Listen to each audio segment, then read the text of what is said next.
Bible teaches from Old to New Testament that there is one God. The Bible teaches that the Father is called God. 1 Peter chapter 1, verse 1. Jesus Christ is called God.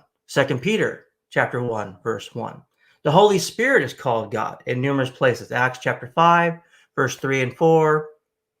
1 Corinthians 12, 11 and 18. Hebrews chapter 10, verses 15 through 17. Lots of scriptures. Jesus Christ is called God in John chapter 1. In the beginning was the Word was with God, and the Word was God. He was in the beginning with God. All things came into being by him. Everything that's come into being was with him, and not one thing came into existence without him. It goes on to teach in verses 14 through 18 that Jesus Christ, he was the one sent from the Father. He came and took on our likeness, our flesh. He came to reveal the Father to mankind. He came to reveal who the Father was. In fact, in John chapter 14, he teaches that if you've seen me, you've seen the Father. Now, Jesus Christ is not literally the Father, but he came to represent the Father to mankind. Colossians 2:9 says that Jesus Christ was deity in bodily form. In Hebrews chapter 1, verse 3, it says that Christ was the exact representation of God come in the flesh. Hypostasias correctar. He is the very essence, the very nature of God to come. God is by nature eternal. The Bible teaches in Psalm 90, verse 2, Psalm 93, verse 2, from everlasting to everlasting, thou art God. In Isaiah 40, verse 28, it talks about God being the eternal creator, the eternal creator. Deuteronomy chapter 4, verses 35 through 39 talks about God being the very one who made all things, who is the eternal one. Isaiah chapter 43, verse 10 states, I am the Lord. You are my witnesses, declares the Lord. I am he. I am the first. Before me there was no God formed, and neither shall there be after me. That word formed in the Hebrew is the Hebrew word yatsar, which means to be made, to be brought into existence, to be created, to be fashioned or formed. God says there was no God before him, and there's no God after him. Isaiah chapter 44, verse 8 states, is there any God besides me? I know not one. Isaiah chapter 44, verse 8. Yet the Bible teaches in Deuteronomy 6:4, hear, O Israel, the Lord our God, the Lord is one. How does that work? Well, when Moses wrote the book of Deuteronomy, through, I believe, the inspiration of the Holy Spirit, he didn't use the numerical Hebrew word for one. He didn't use the Hebrew word yakid, which means numerically one or solely. He used the Hebrew word called ikad, which has the meaning of a compound unity. For example, Genesis 1:5 says morning and night were one day. Genesis 2:24, the man and the woman become one flesh. In the book of Ezekiel 37:17, it says that the two nations, the two sticks, will become one under their shepherd. There are many examples in the Old Testament how words are used. So then how can God be triune and one at the same time? Our brains cannot fully grasp all the things that are stated about God. But this debate is not for us to figure it out. This debate is to examine, what does the scriptures teach?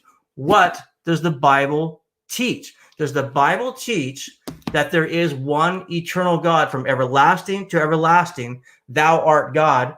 Does the Bible teach that there's a Father, there's a Son, and Holy Spirit, and these three are identified as being God? And the answer is clearly, unequivocally, yes. So then the next question is this.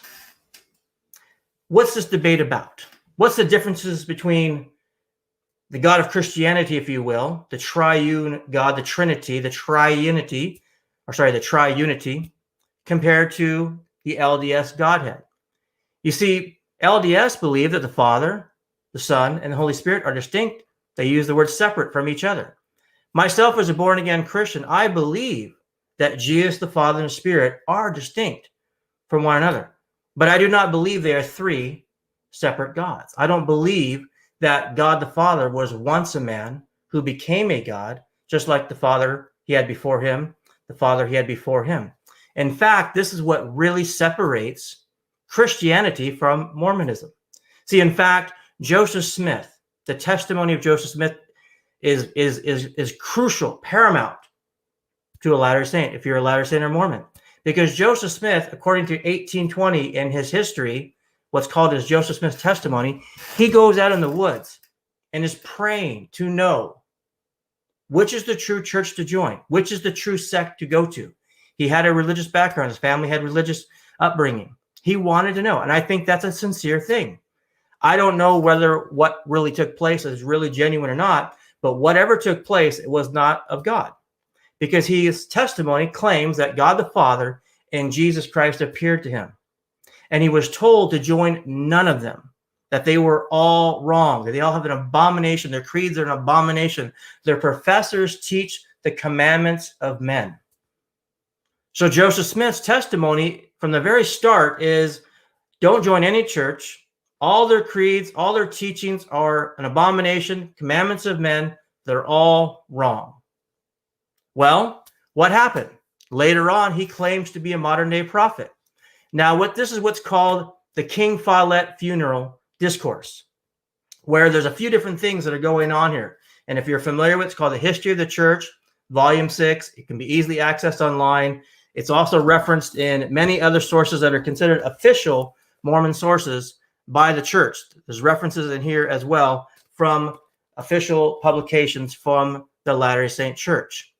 What did Joseph Smith claim? What did Joseph Smith present himself as? Joseph Smith, it either stands on him or falls on him. That's the Mormon church. The Church of Jesus Christ of Latter-day Saints either stands on Joseph Smith's testimony, what he claimed to be true, or it falls. Okay? Joseph Smith said, I will prove the whole world wrong. I will prove you are all false teachers. He challenged the clergy. He challenged the professors. He challenged all these different people to prove him wrong. And in fact, he goes on to say, I am going to prove to you that I'm a true servant of God. I'm going to prove to you that I'm a true servant of God. He says, I'm going to take away the veil. You have imagined and supposed that God was God from all eternity. Joseph Smith claimed that God was not from everlasting to everlasting. In fact, he states that God was once a man, as we are. God is once a man as we are. This is in the History of the Church, Volume 6. And he goes on to teach that God was once a man who became a God. And just like his father had a father, and his father had a father. And he goes on to teach that this is the first principle of the gospel. Page 305, he says this is the first principle of the gospel, to know for certainty the character and being of God.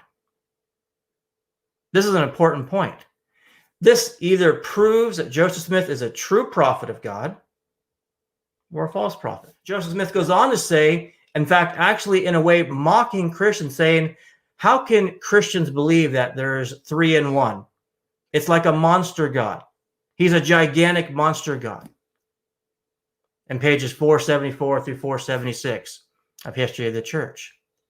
He goes on to say that I've always, for the last 15 years, have taught the plurality of gods. Joseph Smith unequivocally is openly saying, I have openly taught the plurality of gods.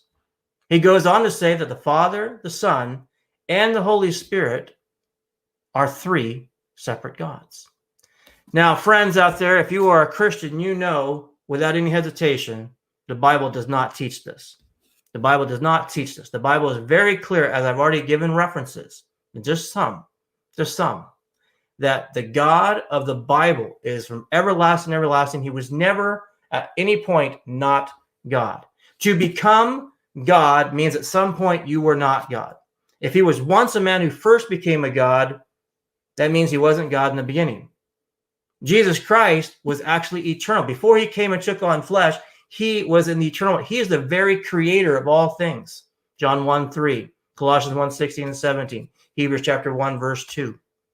Jesus Christ was God by nature who came and took on flesh. Philippians chapter 2, verses 5 through 11. Jesus Christ wasn't first a man who became a God. He didn't have a pre-existence according to LDS doctrines and teachings. You see, one of the things that's also peculiar about LDS teachings on the Godhead is that Jesus Christ is actually the first spirit child of a heavenly Father and a heavenly Mother.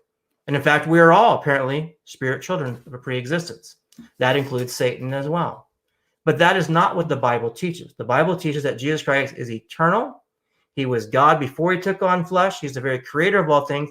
And in fact, he created all the angels, which Satan is a fallen angel. Doctrines and Covenants, section 20,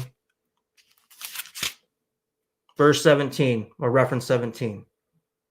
By these things we know that there is a God in heaven who is infinite and eternal, from everlasting to everlasting, the same unchangeable God, the framer of heaven and earth, and all things which are in them. This is important. According to Doctrine and Covenants, God has always been God, from everlasting to everlasting. There was not a time where God was not God. That is contrary to what Joseph Smith taught. Section 20, 28, which the Father, the Son, and the Holy Ghost are one God, infinite and eternal, without end.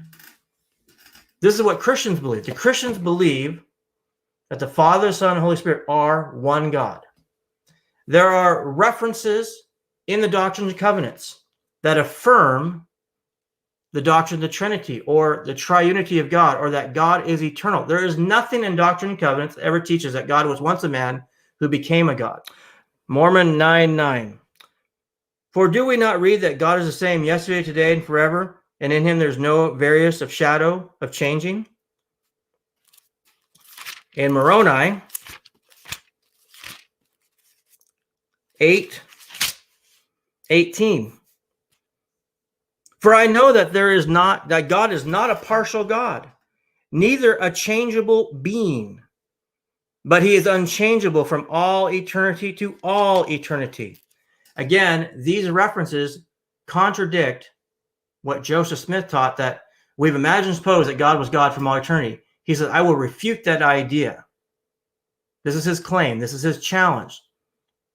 Doctrine and Covenants and Book of Mormon say contrary. What I've shared with you is that the Bible teaches that there is one God. There are three distinct persons who are called God. For Christians, we call this the Trinity. Even LDS sources that I don't believe are inspired would agree with what I've shared and actually contradict what Joseph Smith taught. One last reference. Joseph Smith said that the first principle of the gospel was to know the character and being of who God is and what he was teaching. Galatians chapter 1 says, if we or an angel come from heaven and preach to you a different gospel other than what we have preached to you, let him be accursed.